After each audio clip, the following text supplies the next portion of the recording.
Hey, how's it going? I just want to share this really fun replay I had. A game against Panzer 1000 playing the Dark Elves, and I was playing the Warriors of Chaos. So let's hop right into it. Going over the army list, I was rocking Kolek. I had a Chaos Sorcerer on a Manticore, frontline Marauders, two Chaos Knights, another Dragon Ogre Shaggoth, and some Chaos Warhounds for snares, and a little support with the Marauder Javelins there. And on the other side, we have Malekith up in the air. We've got Repeater Bolt Thrower for a little bit of range. I'm just going to pause it for a second here while I go over the army list. There's 3 units of Dark Shards, not the ROR one. Interestingly, he's put a couple Chevrons into the one in the middle. I'm not sure why, probably just some leftover cash. Sorcerers of Shadow, Rocking Pendulum, and Pit of Shades. Malekith with a pretty big kit as well. He's got Soul Stealer, Word of Pain, and Chillwind. So definitely heavy into the magic department, but I think he could have cut this Sorceress of Shadow. It's a lot to bring Malekith and a Sorceress of Shadow if we're just talking theory crafting army builds. Over here he's got the Slanesh Harvesters, Doomfire Warlocks, obviously a very nice unit, and that could cause me problems because if you got Malekith up in the air with Word of Pain, and you've got these guys with the Word of Pain, you basically can deactivate for a period of time both of my Shaggoths, the Dragon Ogre and Kolek. And if Malekith is able to kill one of those during that deactivation period, then that could put a lot of pressure on me. So yeah, in terms of my deployment, I played a couple maps on this, a couple of games on this map, just in casual to practice a little bit, because I don't know, I feel like I need to start learning maps a little better. So what I noticed is people have tended to deploy sort of in the middle, and with the hopes of using the forest and this thing to screen off their shooting, and I've used this fire sorcerer to basically try and probe for artillery at the beginning of the game. So we'll see what's going on here. The bolt thrower is going to take some shots here, have a little bit of trouble hitting my chaos sorcerer, and I'm going to just play a little cat and mouse with the bolt thrower and try and put in fireballs when I can. So first fireball is going in. We'll see what happens to it. It looks like it got intercepted by some dread spears. So I hope I didn't misclick that, but I'm pretty sure I did cast it on the bolt thrower. I tried a couple times. Maybe the dread spears are able to screen for it. I'm not sure, but I would have thought that would get a bit closer to the bolt thrower. Malekith is going to swing over here on the side, and what you'll notice is I'm going to start going very wide and basically bait him into attacking my center, or commit to going to one flank or the other. Because if I were to just push in straight away without trying to win the flanks, then I would have had a lot of problems here. So I'll just fast forward because again there's a lot of skirmishing here. Malekith is going to commit to one flank, basically the right side. So what happens is I'm going to swing my other cav and start pushing hard on the flank wherever Malekith is not. I probably could fight him if he did drop down, but I also don't want to take a breath attack just standing still, so I'm going to kite that. And yeah, we'll see how it goes. Is he going to drop the breath? It looks like he has a bit of asthma there. He was thinking of dropping it, and then he never did. So he's going to swing over here because he wants to deal with this Pharaoh Manticore. So with Malekith being away, the Manticore could just go and dive this Sorceress of Shadow. I know I was going to pitch a Fireball on the Sorceress of Shadow. I saw Malekith coming over there.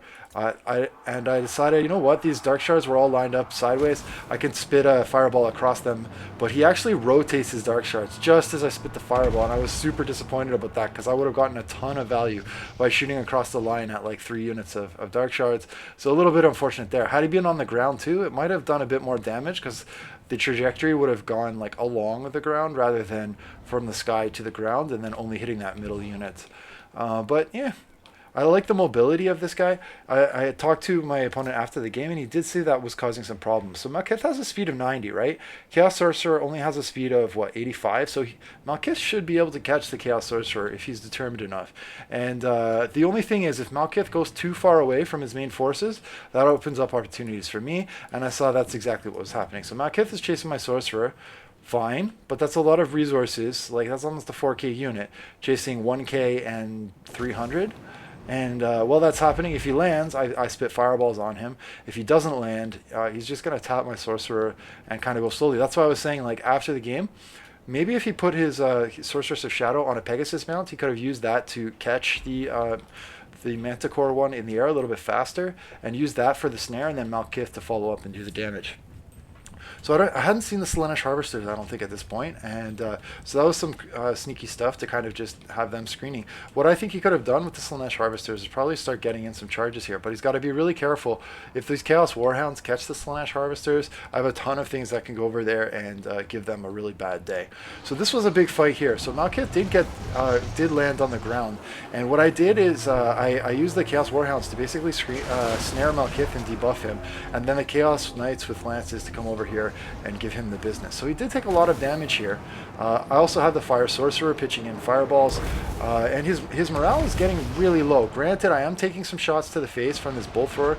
That is causing me a lot of pain, and Malkith, of course, is no slouch in combat himself either. I do have some shooting coming in here, which is also helping to debuff his leadership, but with everything pushing up to go frantically help Malkith, all of a sudden there's a back door here. I'm going to start putting in these, pushing in these Shaggoths, and I was debating here, do I stick it like a little bit longer? Maybe he breaks off the field, but these guys got terrified. Soul Stealer goes down, the HP is going back up, the morale is going back up. So at this point I realized probably I was not going to win that fight. I peel away the Chaos Sorcerer of Fire, and I look to just collect on the dividends from this backline. So Balance Bar slightly in the favor of my opponent at this point in time, but certainly it's been a very dynamic and fun battle to watch and play so far.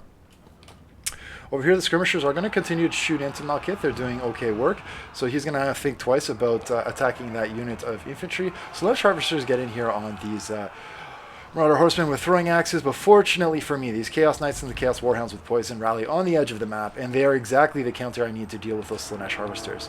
So Bolt Thrower has been taken offline, it's shattered, it's not coming back, and now I have my other unit of Chaos Knights able to basically go where it wants and do what it pleases now that this unit is wrapped up. The Chaos Warhounds are basically snaring their whole front line. Now they'll do okay against the Witch Elves. I mean, the Witch Elves will kill them, but if all their shooting is off of the field, and their mobility, then I don't need the Chaos Warhounds as much. They're still useful for snaring Malkith. So, but anyways, over here, Slaanesh Doomfire Warlocks, they get caught out here by the Chaos Warhounds with poison, and with the terror-causing ability of the Chaos Sorcerer of Fire, I'm starting to feel confident that I can win this matchup. These Marauder Horsemen with throwing axes were wavering, but they have just enough nerve to keep chasing the Chaos Warhounds with poison, give me some numbers there, and that's good stuff. A little bolt comes down from the sky from the Mountain God of Thunder, plows this unit of Dread Spears, nice stuff there, very helpful. And then they pay the little sorceress a visit here. Sorry, I didn't mean to question your gender, although you never know, there are some Slaaneshi cults in the Dark Elf universe. But anyways, this sorceress, until proven otherwise, is getting plowed by a little squad of friends. And meanwhile, these Chaos Knights with Lances are just going to get in some Cycle Charges here. So this is one thing you can do if you do have Chaos Knights with Lances. They combo really well with the Chaos Warhounds, and they also combo really well with individual entities. So you send the individual entities in, everything balls up, and then all of a sudden you've got a bunch of rears basically exposed to you, right? And then if you charge in on the rears, charge the rears, I don't know. If you charge into the rear, if you rear charge them, there's no nice way of saying that, but if you just go into them in the back, they don't like it at all. It does damage. Big breath going down here from Malkith. So Malkith is just hoping his front line can hold out long enough that he can get in those breath attacks. Morale was wavering on Kolek. That's very dangerous for me. He is fighting in a lot of units of spears. So yeah, I mean, aggregate damage is starting to add up there. Let's see. Kolek, he's rocking 95 armor, but he doesn't have the highest, well, 52 meter defense, not bad. But I guess the Blades of the Blood Queen were probably chipping in some pretty good damage there too. So Malkith dives down here. He gets Kolek in the back. Kolek was wavering, but Shaggoth number 2 comes over here and slaps Mr. Malkith in the back. Kolek tries to get back in on it, and then I see the Witch Elves. I'm like, oh crap, I gotta run back into the Dread Spear screen because I do not want those guys rampaging in the Witch Elves. If they do, then I'm going to be fighting Dread Spears for the rest of the game. So I issued the charge attack animation on the unit of Dread Spears that was in the back, so I could pull through all of these other units of Dread Spears, and then I was able to get them away from the Witch Elf screen, regroup with my cav, take off the Dark Shards, and then get into the Sorceress of Shadow. Balance Bar's still dead even. Malkith is not wasting time here. He gets in a charge on the Chaos Sorcerer of Fire.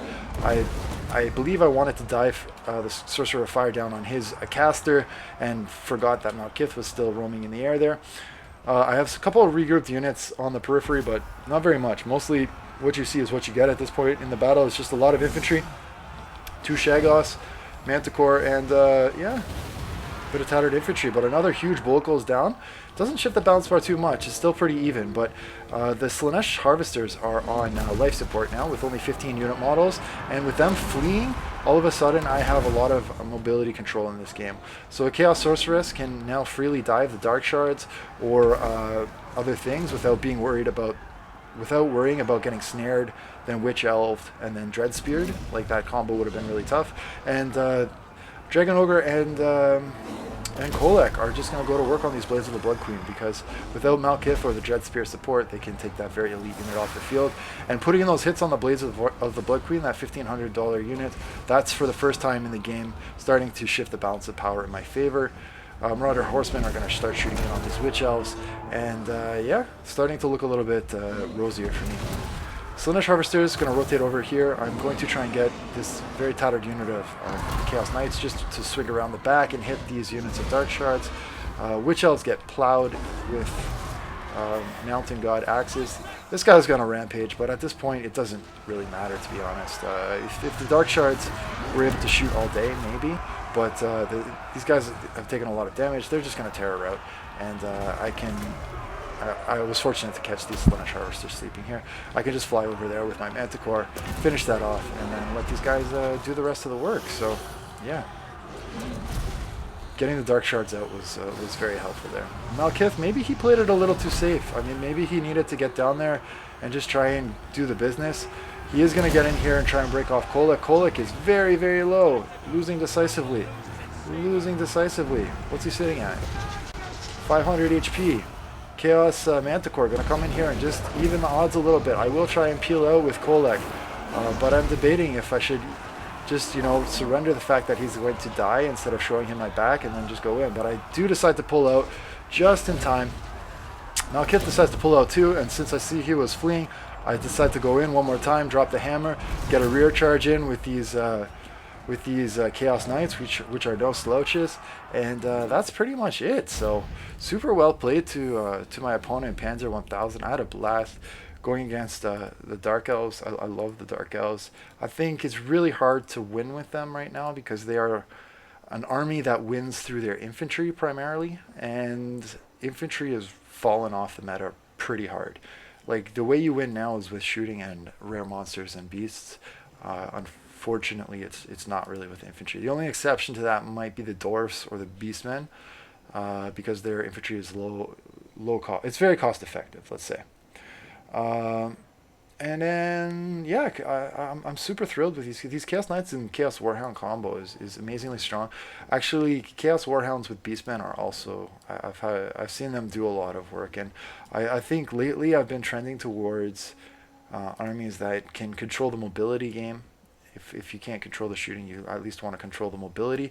Dark Elves, they don't really do either. They don't really control the mobility game. They don't really control the shooting game, and they don't really control the rare monsters and beasts game or the duelist game. I mean, they do have amazing legendary lords, don't get me wrong, but those where they struggle is those legendary lords often don't get amazing support to go with them.